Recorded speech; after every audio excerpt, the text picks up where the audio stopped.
रायगडच्या राजकारणात नव्या चर्चांना उधाण आले आहे। शिवसेनेचे कार्यकर्ते संदेश पाटील यांनी आपल्या पदाचा राजीनामा देत पक्षाच्या काही निर्णयांवर उघड नाराजी व्यक्त केली आहे। विधान परिषद निवडणुकीत राष्ट्रवादी काँग्रेसच्या सुनील तटकरे यांना मिळालेल्या पाठिंब्यामुळे अनेक शिवसैनिक नाराज असल्याचा दावा त्यांनी केला। मुलाखतीत त्यांनी सांगितले की अनेक वर्षांपासून राष्ट्रवादी आणि शिवसेना यांच्यात संघर्ष सुरू असताना कार्यकर्त्यांच्या भावनांकडे दुर्लक्ष होत आहे।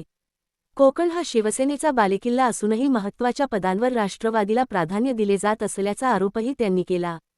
मी छत्रपतींचा मावळा आहे, आता माघार घेणार नाही, असे म्हणत त्यांनी आपल्या राजीनाम्याच्या निर्णयावर ठाम असल्याचे स्पष्ट केले। आगामी निवडणुकांच्या पार्श्वभूमीवर त्यांच्या या भूमिकेमुळे रायगडच्या राजकारणात नवीन समीकरणांची चर्चा सुरू झाली आहे।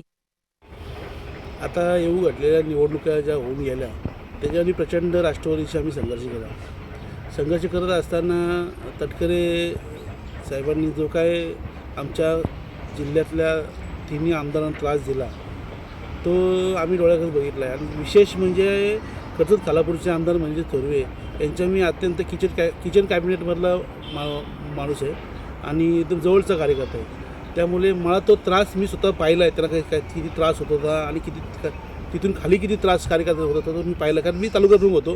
प्रत्येक कार्यकर्त्याची माझी अशी चांगलं टच आहे, म्हणजे गाठीभेटी असतात आणि प्रत्येकांच्या व्यथा मी ऐकून घेत असतो, सांगत असतो। तर ह्याच्यामुळे आपण फक्त ही युती करून जी उमेदवारी दिली ती फक्त तटकरेच्या कुटुंबातील त्यांचा मुलगा यांना निवडून आणण्यासाठी युती झालेली असं मला वाटतं आहे। कारण जर तुम्हाला युती करायचीच होती तर तुम्ही जिल्हा परिषद, पंचायत समिती, नगरपंचायत, नगरपालिका यात निवडणुका जर युती केली असती तर बऱ्याचशा कार्यकर्त्यांचे पैसे वाचले असते, बरेचसे कार्यकर्ते असे टिकले असते, जगले असते व्यवस्थित।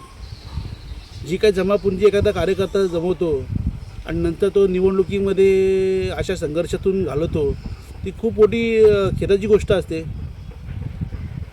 खालचा कार्यकर्ता प्रामाणिक राहतो, पण नेते मात्र भूमिका बदलतात आणि कुठेतरी ते एकत्र येतात। ते चित्र रत्नागिरीत काल अर्ज भरताना सगळं पाहायला मिळालं। नाही तर त्यांचा पक्षाचा आदेश त्यांना असेल, परंतु मला भूमिका पटली नाही म्हणून मी राजीनामा दिला।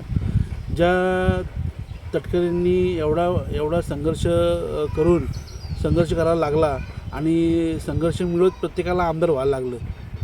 तटकरेंचा छुपा पाठिंबा हा या कर्जत मतदारसंघामध्ये सुद्धा होताच ना।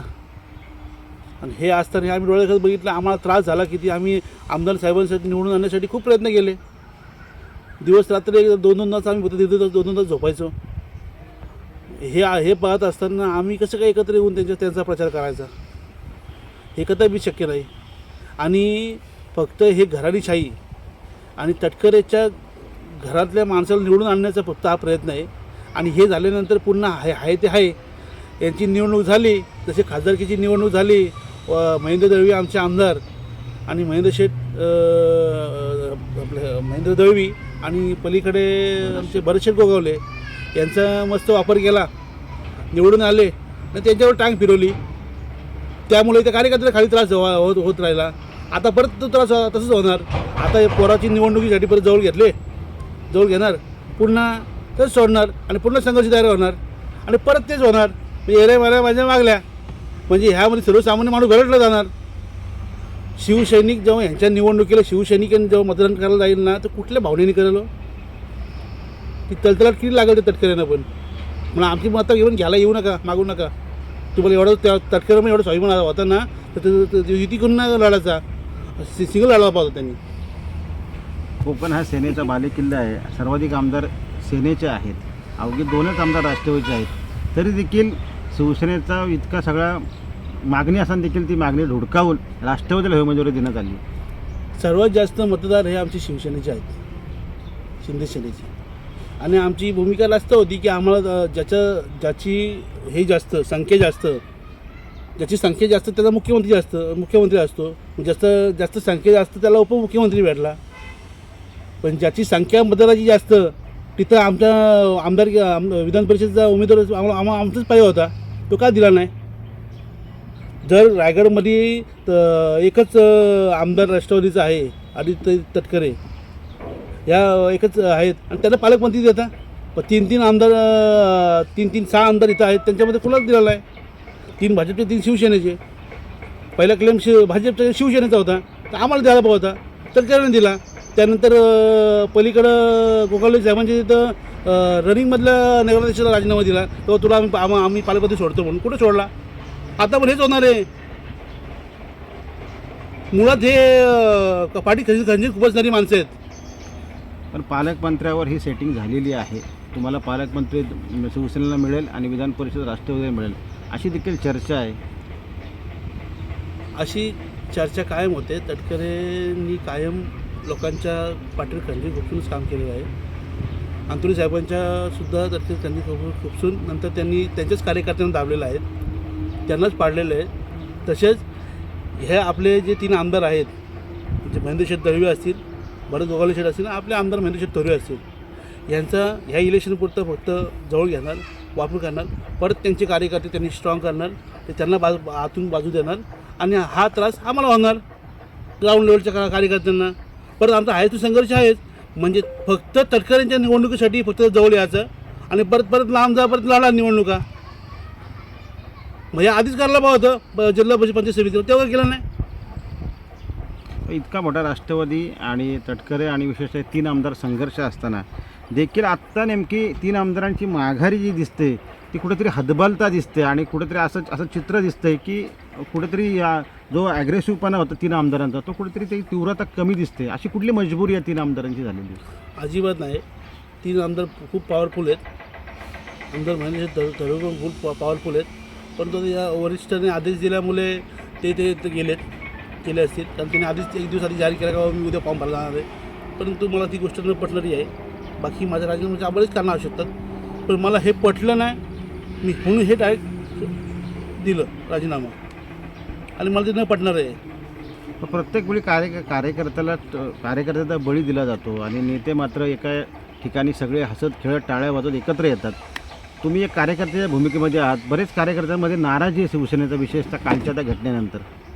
ना असं आहे ना, कारण तटकरेंनी जो त्रास दिला आहे तो आम्ही उघड्या डोळ्याने बघितला आहे. तो त्रास आम्हालासुद्धा झाला आहे. त्यामुळे कदापि तटकरेंची युती करणार नाही हे 3 आमदारांनी आधीच जाहीर केलं होतं. पण आता त्या राजकारण थोडंसं उलटसुलट झाल्यामुळे तिथे गेले असतील. परंतु माझी ठाम भूमिका आहे की असं जमणार नाही म्हणून. मधल्या काळात आमदार महेंद्र थोरवे यांनी सांगितलं होतं की तटकरे आणि आमच्यामधलं वैर आता कुठेतरी संपलेलं आहे. अशी मुलाखत प्रसिद्ध, त्याचा फार मोठा गोंगाट झाला, सगळीकडे त्या बातम्या आलेल्या आहेत.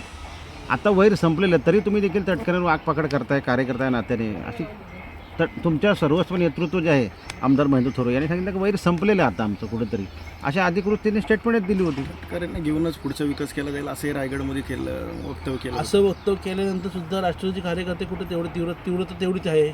आमची तीव्रता कुठं अजून कमी झालेली आहे? गावागावामध्ये तेवढी तीव्रता आहेच. जर तुम्ही ते बोलले असेल तरी पण तेवढी तीव्रता आहेच. संपला असेल, परंतु आता इलेक्शन नाही म्हणून संपला असेल. इलेक्शन आल्यानंतर पुन्हा ते वाढलं झालं. म्हणजे हा राष्ट्रवादी आणि शिवसेनेचा संघर्ष न संपणार आहे. नाही, संपणारच नाही कधी तो. काय आमदार महेंद्र थोरवेंवरती काय दबाव आहे का ते जाऊन त्यांच्या गाडीत बसले डायरेक्ट? नाही, ते मला माहिती नाही. काय सोशल मीडियावर तुम्ही पाहत नाही? नाही, पाहिलंच नाही. म्हणजे बघितलंच नाही. ॲक्च्युली त्यामध्ये गाडीत बसलेत ते पाहिलंच नाही. जे मी पाहिलं नाही ते बोलणारच नाही, मला माहितीच नाही. पण आमदारांची भूमिका देखील अनेक शिवसेनेत बोलत जरी नसला तरी त्याला ती पटलेली नाही आहे, अशी देखील मोठी कुजबूज आहे.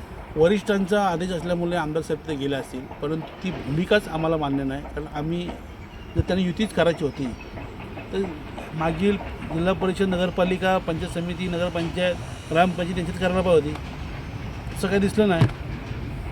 ह्या पट्ट्यामध्ये आम्ही विरोध लढलो, त्या पट्ट्यामध्ये भाजपच्या सोबत ते लढले. यावेळी तर आम्ही भाजपसोबत लढलो उत्तर दक्षिणमध्ये. राष्ट्रवादी आमची विरोध होती कायम. आणि तो होणारा त्रास आणि झालेला त्रास उघड्या डोळ्याने आमदार महेंद्र थोरवे यांच्यासोबत मी होतो आहे, राहणार आहे. परंतु जो त्रास होत होता तो मी डोळ्याने बघत होतो, त्यामुळे ती भूमिका मला मान्य नाही, म्हणून मी राजीनामा दिला. काल तुमची एक फेसबुकवर पोस्ट आहे आणि मी छत्रपतींचा मावळा आहे, आता मात्र माघार मी घेणार नाही, ह्यावेळी मी मावळ्याच्या भूमिकेमध्ये आहे, राजीनामा मागे घेणार नाही. संदेश पाटील खरोखर राजीनामा मागे घेणार नाही आहे, तुम्हाला म्हणवण्याचा अनेक प्रयत्न सुरू आहेत वरिष्ठ पातळीवर, आम्हाला ती माहिती आहे, पण आता मात्र माघार नाही. ती भूमिकाच मान्य नाही. ते कसं काय त्या विचाराची कसं ठरवू करणार? सत्ता येईल जाईल विचार न पटणाऱ्या गोष्टी आहेत त्यामुळे दमदारच चालते.